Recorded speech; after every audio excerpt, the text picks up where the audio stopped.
My name is Rhapsody and welcome back to Monster Train Herzal's Horde. Let's go back into a... usually have this already pulled up. Let's go back into another one of the Covenant 25 challenge runs that were included as of the Friends and Foes.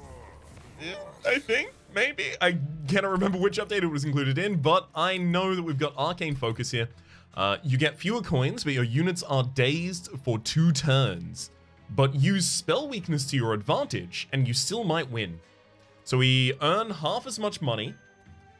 All enemies enter with 1 stack of spell weakness. That's not that much. And friendly units enter with dazed 2. Okay. Well, my immediate read of this is that a frontline unit that does damage into... not interdependent, sorry, independent rather, of whether or not it is dazed is a pretty good idea. So a Stygian Guard frontline with Frost Channel would be really, really good.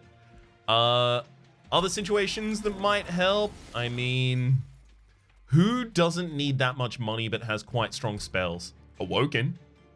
Awoken with Stings is in that position. I imagine this is actually going to be our first takeout here then. Restore... I really want Restores here? Or do I maybe want Root Seeds? I'm earning half as much money, so I think it's harder to use the Root Seeds because I'm not going to be able to cost decrease them. So I'll take the Restores, I think. Okay. Hey, double Sting in the base deck, as well as 2 Helical Crystallises and a Drain. That is a very, very good starting deck for this challenge. Here's hoping I find what I need. Incant ability, trigger an additional time. Come on, come on, come on, come on, come on, come on. Oh, it is here, Cold Channel. Whew, I was nervous we weren't going to get it. Yeah, that should be totally fine. Just going to need to find ways to support the health of my frontline unit here. I'm probably going to be looking for Stygian Guard backliners now, so we'll probably go over to the Stygian Banner and Merchant of Magic here. Primary reason being that we have an Incant Seal, so it's just like, it's too easy to decide that way. Thank heck we have the resource as well, because otherwise this would be a little bit of a tense fight.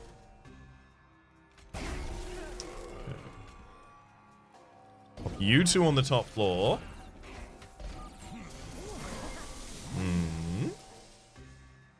We use a Foregone Power to clear that one up.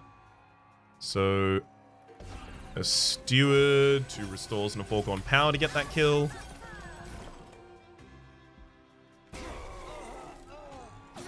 That'll already take care of all of them, and then we get the even more triggers on that top floor. I might as well just get the Stewards out of the deck if I don't intend to be using them for anything else.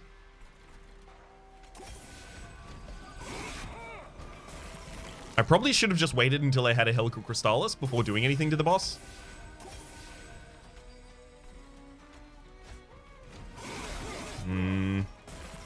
Yeah, it's feeling more and more like what it would have been the right thing to do. Thankfully, we're still okay.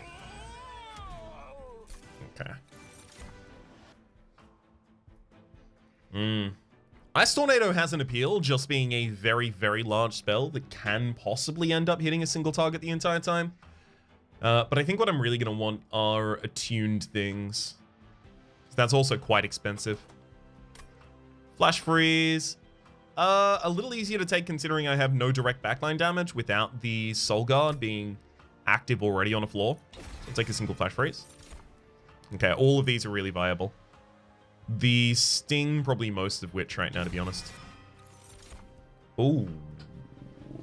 Okay. Not what I thought I wanted. But maybe it's exactly what we needed. That Wilting Sapwood could just sit on another floor and generate us a bunch of energy by itself. It doesn't have to be part of our ultimate game plan.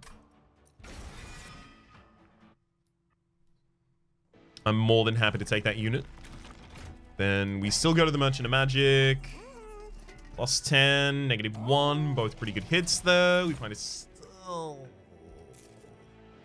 We don't find the Stygian backliner we're looking for, so this is the next opportunity for a Stygian unit, and it excludes our ability to go to a Merchant of Steel instead. Oh, That's really all. We just saw 5 units and none of them had the incant tag on them. Sad. Extremely sad. Helical Crystallis being a 35 damage, 1 energy spell is pretty damn good. In fact, that would be dupable at that point. With this challenge specifically. Unit draft, you know what? I'm still looking for incant units, so I'll take pretty much every available opportunity to pick this up. We're going to set up on the top floor due to the hasters. I'm going to save us 1 turn there.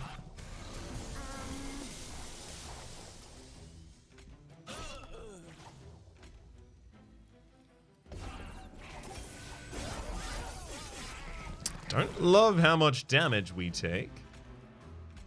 1, 2, 3. Yeah. I've saved this floor now. Unfortunately, yikes. Okay. 100 damage. That's the best I can do there. I think I should probably also start throwing out Frostbite on this target. Because this seems like, yeah, this is going to be a really bad experience for us. 1, 2, 3, 4. Got him. Woo! Come on, incant tag. Come on, come on. Not frontline incant, though. Let me be clear about that. No frontline incants. I'll happily take a Mollusk Mage here to modify the spell damage of all of our stuff. Sure. Restoration Detonation is pretty much exactly the heal we're looking for. Nameless Siren. So our top floor becomes Soulguard the Martyr in the front line, the Mollusk Mage standing behind, and then the Nameless Siren, and then we stack on spells, and then we have the Nameless Siren as our scaling for individual large tanks. And we're using our spells to supplement all of our other missing things. Yep, that's a plan. That's a game plan right there. Okay, well, Herzal's Horde proposes a lot of possible value. We haven't gotten that much money, so the Merchant Magic on the other side isn't that great. I mean, we may want the Awoken unit, we may not. In fact, it could be Vine Mother. It's not Vine Mother, unfortunately, though. But what if it was Vine Mother? +7 energy on the first turn. That will allow us to possibly play Wilting Sapwood as well as Nameless, as well as the Mollusk Mage, as well as Soulguard, and then the Helical Crystallis on the first turn. I just really, really don't like Cursed Vines. Got a grudge against it for some reason. I don't know what it is. Automatic Rail Spikes versus the Spike Driver Colony. If it wasn't for the Days 2, Spike Driver Colony be interesting, but we'll take the Automatic Rail Spikes.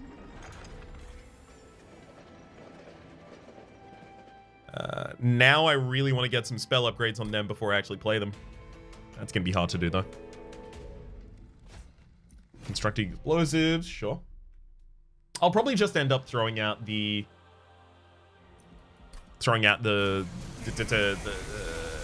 spikes as quickly as I can. Hey, not a half bad first turn. Excuse me. For some reason, I just did not even see the capacity limitation that just happened there. Do I still want to actually set up on the top floor, though, and just skip the Mollusk Mage for that reason? Seems like it might be a good idea, right? Yeah, with that 15 HP, I really need all of these to have 1.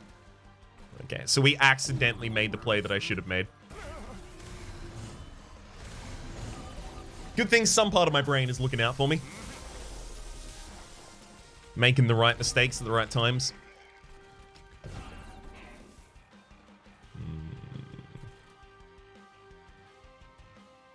What's more important? Incants on the... Sorry, saving 2 HP or incants? No, it's saving 2 HP. It's the incants rather, sorry.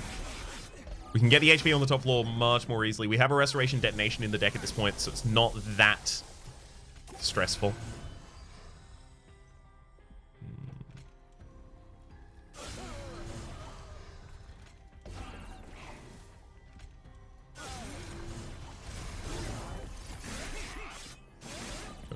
Okay. That bomb makes this top floor a lot more scary.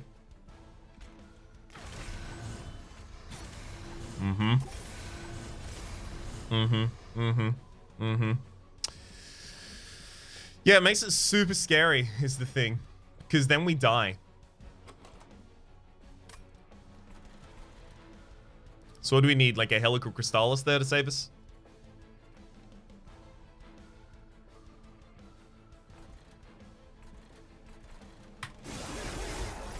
Yep. That's gonna be the end of this run.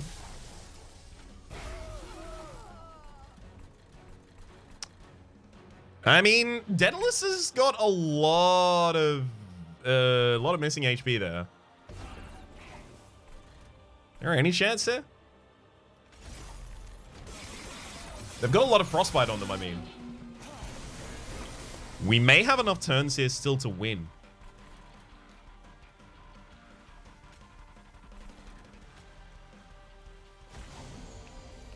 Not the target I wanted to hit.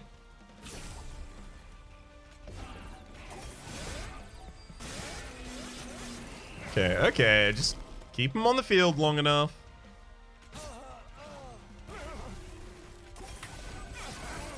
You hit for 7.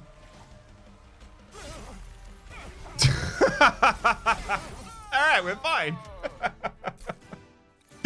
So our whole plan blew up, but we're okay. Who needs our plan to work anyway? Cycle of Life seems like a really good way to get some extra HP on that frontline unit, make them a little bit more resilient to this. We are about to go to a Dark Forge, so we're going to be in a better position. There's Vine Mother there as well. Vine Mother just sits behind the midline. I love that. I love that. And then here it's just draw. Okay. There are so many things I need to do in a Merchant of Steel. The Nameless Siren wants any increase it can get by base right now. The Wilting Sapwood wants, obviously, health. Double removal's pretty valuable as well. The Hellvent over here is decent. What would even be duping at this point? I really feel like my minions just need to be pulling their weight a bit better. Large Stone. I would love to put that on the Wilting Sapwood, but unfortunately the Vine Mother has to have the ability to still go behind it. So Wilting Sapwood gets a plus 25 here. I'm just going to re-roll. Plus 10. Spikes 4. I could give it a Spikes 4. That's not awful. Sure. Copper Spikes 4. I could give the Vine Mother behind a 10 as well. Don't know if that's necessary though. The Unstable Vortex here should cut pretty much anything that's just not a spell. And then finally we get to Dark Forge so we can actually get a good HP value on the Cold Channel. The Cold Channel has 15 and then goes to 50 on its second level. I have found myself dying on Ring Floor or 3 with the Cold Channel so often just because the health is outpaced by the enemies. It was happening there in that fight. In fact, it did happen there in that fight. Non-boss enemy units restore all health when they move up a floor. That's fine. They're all going to be dying on a single floor anyway.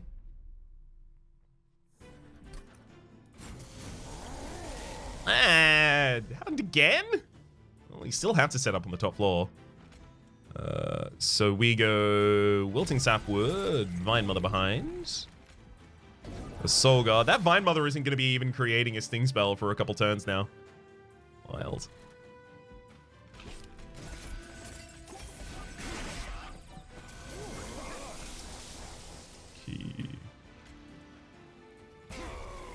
Doing that just to get the Spell Collector dead.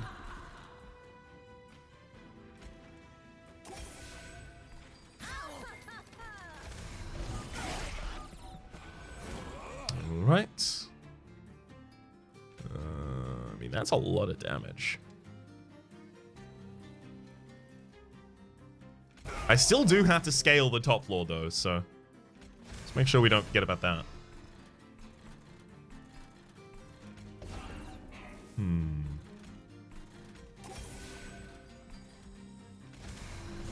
That'll do, and then, sure, I'll even kill the backliner and get another one of you.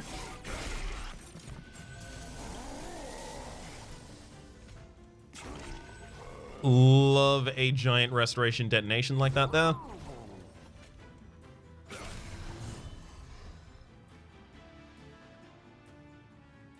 Nameless Siren is still dazed. Wow.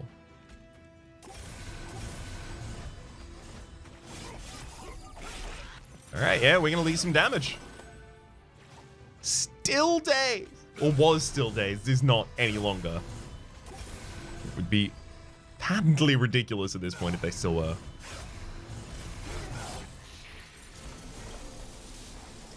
Okay.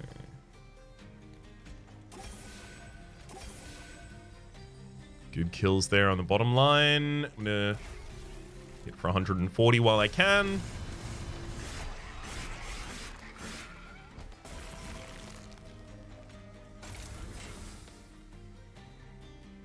I mean, I still think all of these should just go to being cats on the top floor.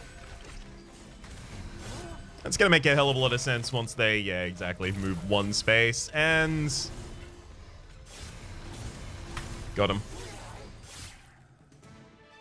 Thank you, Nameless Siren, for your work. Ooh, spells get an extra upgrade slot. As much as I want that, do I have the ability to capitalize upon it? Like, I'm gonna upgrade one... Cycle of Life could end up getting upgraded a couple times, and also the plus 10 is not that much. Could take a Crystalline Seeds to help wipe out an early round of enemies or some such. Spike of the Stygian. Energy is so much of a problem for us. Speaking of energy being a problem for us, let's take the Pyogro to try and fix that a little bit for us.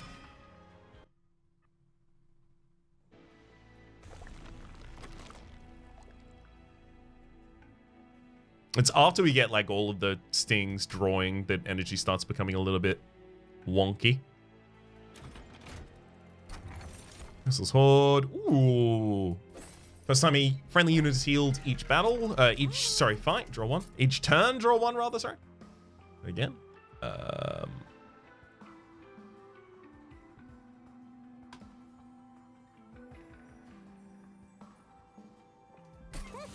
I really need the Cycle of Life to constantly be playable. Money would be so good here, but actually... that Wilting Sapwood could be one space. Unfortunately, the Nameless Siren has not got any upgrades on it, so I don't really want to make one of the upgrades making it teeny. Well, maybe that's exactly what I want to do.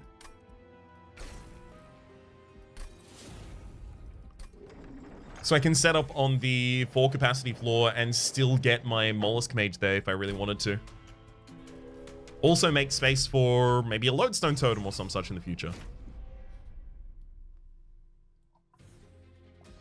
Multi-Strike is not going to affect all of the units.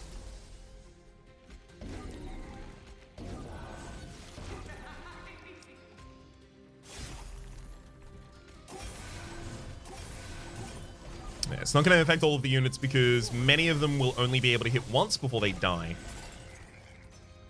As we can see here, unfortunately we don't get through that collector.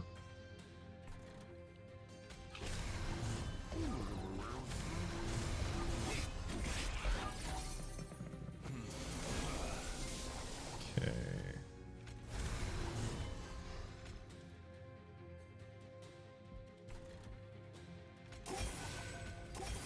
Get both those restores off there.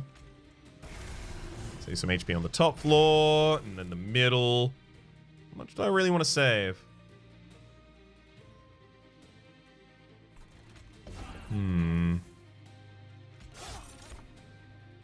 That's enough.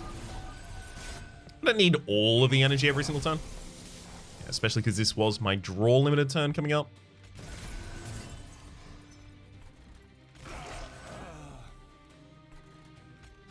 That Restoration Detonation really wants some modification too.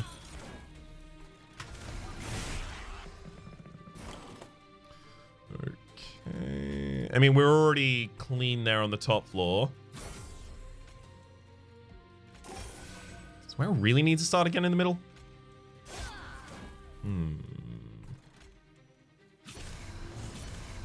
No, I should probably just be killing the top.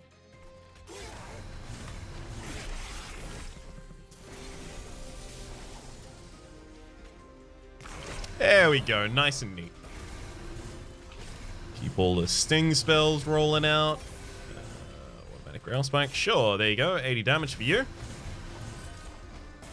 Restoration Detonation this turn? Dang. Of course not.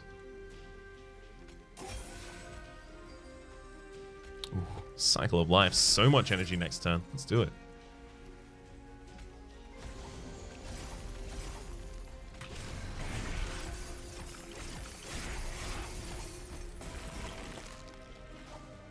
And all that extra energy translates into just one large rail spike.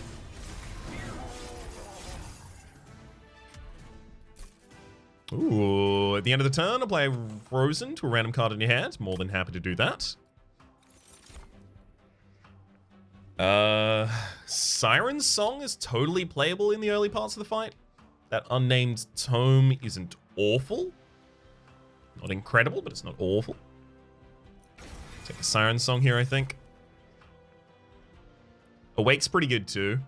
That Edge Pry is not awful either. That's a lot of energy savings. Do I need energy savings? No. Taking Awake. That'll improve the rail spikes, giving them all consume and plus 10 damage, so I can cast them for 0, effectively as a sting to a single target.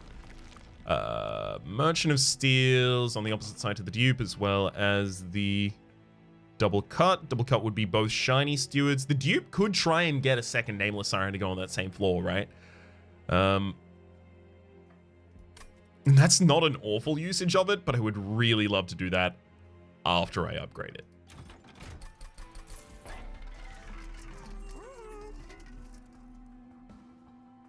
None of those are the upgrades I want at all.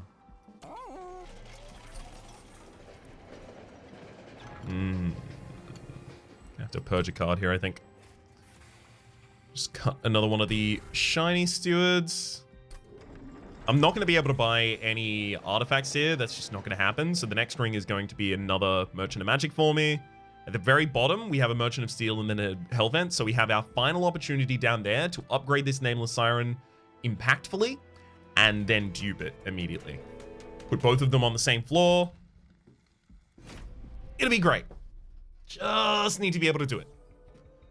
Okay, we should really be able to set up here on the bottom floor.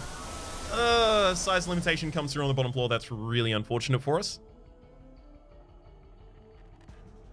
I could try and set up Soul Guard really low here. What's the downside to doing that? It's not a huge downside. The Vine Mother on the second floor. And just start taking them down.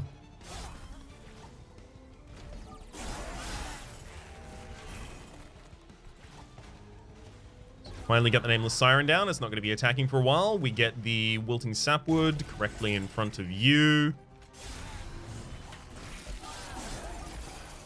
Yeah, we get one really awkward turn here, which immediately gets fixed.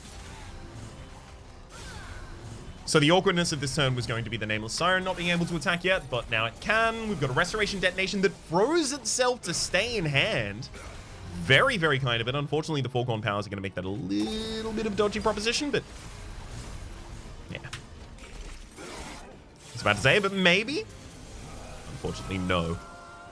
Yeah, all that Frostbite just stays with the Clipped Guardian. They're dying as they go up. That's just no contest, no problem.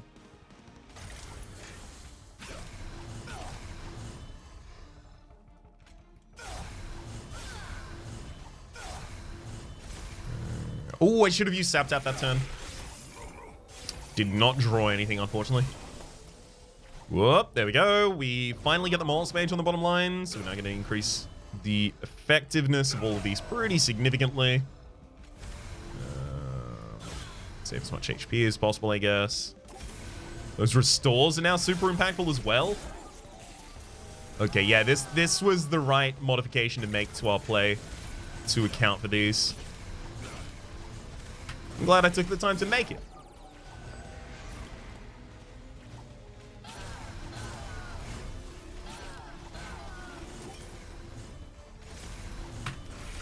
Got it. Nice try there. Ooh. Awoken Rail Spike. If we got that on turn 1. Oh. Wildwood Tome isn't actually incredible unless the Nameless Siren already has the ability to have multi-strike or some such. That Awoken Rail Spike does not look bad. I'm taking it. Happy to also double cost remove it. Yeah, we literally just need more draw. So much of our deck is 0 cost. It's draw. I mean, with Incant, oftentimes it is just draw. More cards you have, the more cards you can play, the more cards you can play. Typically, the more cards you can play. At least here. The more cards you can play, the way better off you end up being. We decrease the cost of the Cycle of Life. Increase the health restoration of the Restoration Detonation. Reroll again. There's a double stack that I can't take, but I can make the Cycle of Life 0 cost.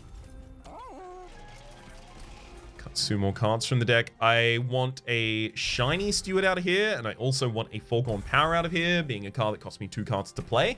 We get the Cold Channel level 3. And now it's just... Okay, here's the extra 200.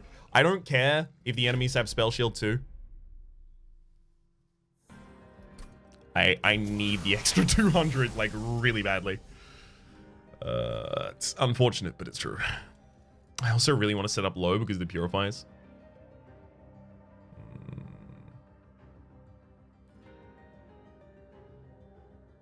Gosh, do I set up low because of the Purifiers? I think I have to.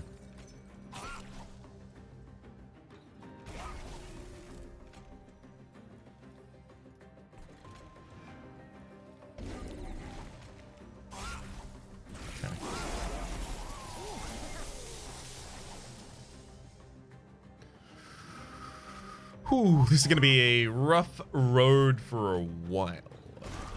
Let's see, sap with the... We need just as many casts as we can get this turn.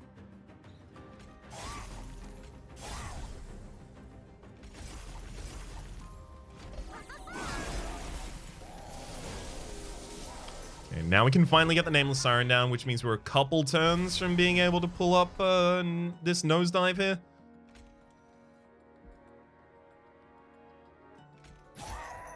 Thankfully, the Frostbite is really still pulling us along.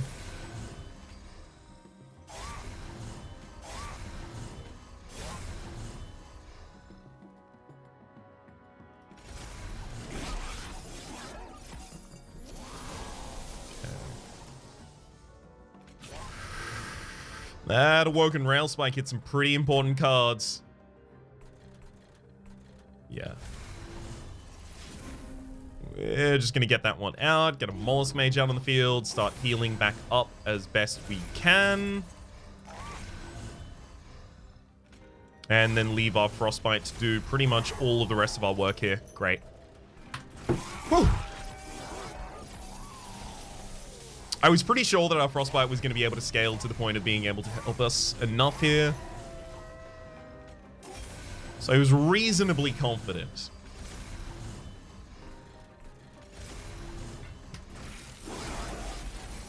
And it looks like that panned out as well. This is also just kind of a demonstration of exactly how kind of ridiculously powerful we are right now.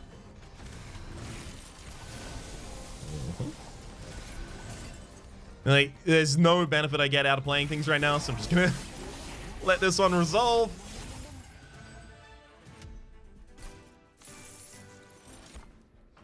That Guardian Stone is interesting. It's a lot of armor. We have a lot of health gain. How much armor do we really need? We can play it on a different floor if we don't want it. Preserve Thorns. It's just always Preserve Thorns there. Don't let me down. Do not let me down. That's not multi-strike. I'm gonna hit a reroll. That's quick. Do I still want it? So that would be 2 quick Nameless Sirens standing on the same floor as a Guardian Stone.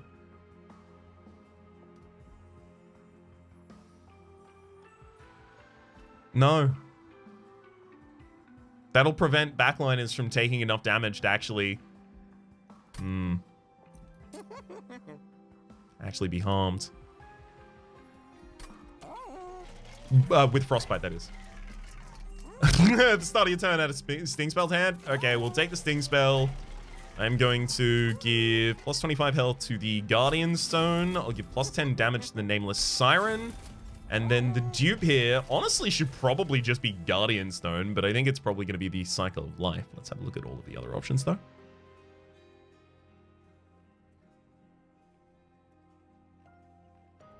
Maybe it still should be the Nameless Siren.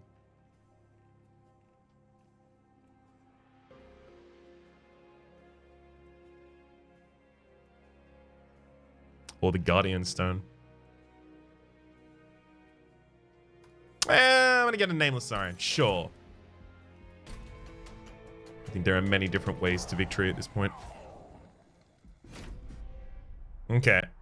So we are gonna have to worry a hell of a lot about... Okay. Gonna have to worry a hell of a lot if the top floor is the one that actually gets size limited here, because the light wings are gonna constantly be spawned, rather. Vine Mother's constantly in our opening hand, every single time. I do not know what's up with it, but I appreciate it, Vine Mother. Start getting your value out a lot earlier than we otherwise might have expected. Those two out in a Siren Song.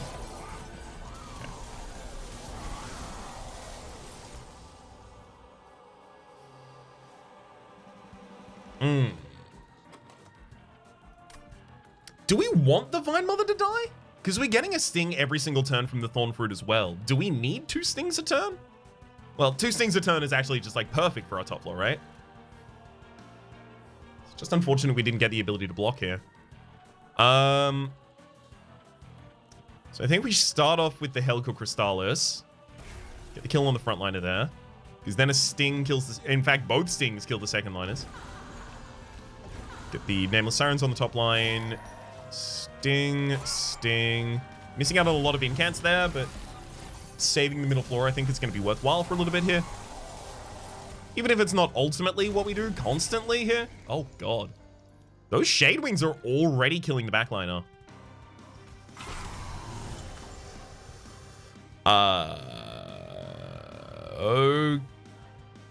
Okay. I'm going to use an Awoken Rail Spike here on the top floor, drawing 2 cards, not using the Mollusk Mage on the top floor. Then use the Rail Spikes for these 2 kills. Sack the Mollusk Mage on the bottom. Just another cast on the top floor. Dang, did not want to lose that one.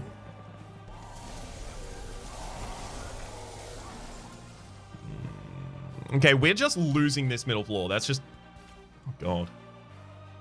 Top floor's not doing great either. But we're about to get off dazed. Okay.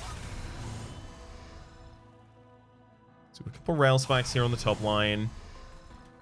We just lose the middle line. Well, I mean, I can use an automatic rail spikes there. Doesn't save them, unfortunately. Fulcrum Power is probably not enough for the top floor either. Fine. I'll take a little bit of damage to the pyre. Okay, cool. It was enough for the top floor. Whew.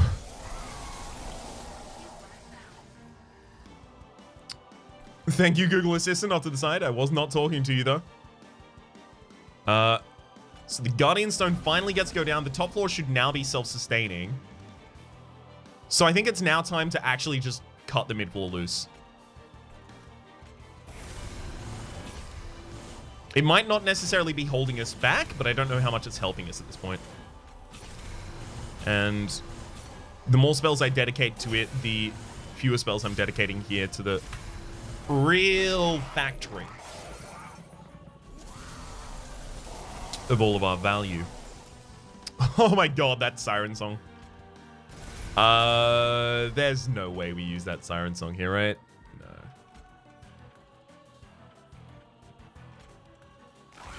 Restoration Detonation's a giant amount of damage.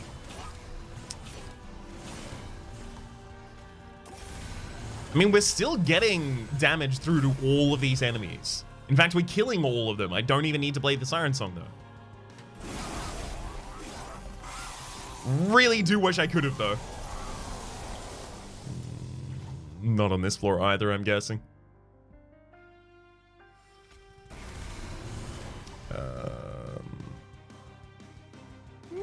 go with the single larger wake there.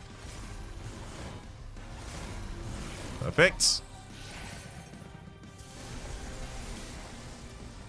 And yeah, the Seraph the Temperate is already stacked. More than enough debuffs there. We should be comfy.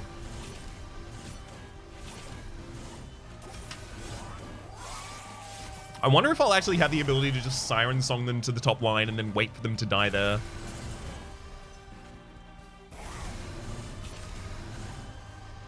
In fact, this might be the perfect opportunity to do that. I'm going to leave the Siren Song in hand then for that reason. Yeah. Send them 3 turns worth of days. This is totally fine.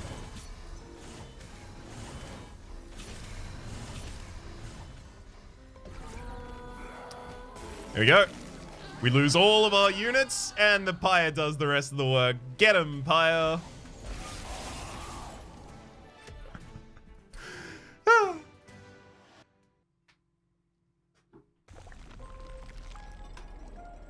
I really, really, really would have loved to do this run without the tithe effect, without taking half as much money from all of the opportunities, because God, that would have gotten ridiculous.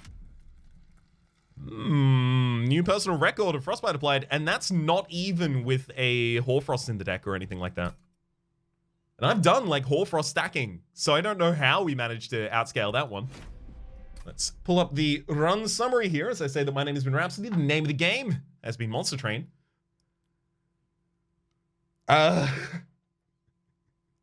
There's been a real kind of polarity of the climate down in Australia recently. Like it's hot and muggy one day, and then it's cold and muggy the next day, and it's a real broad spectrum of humid to humid, but otherwise different.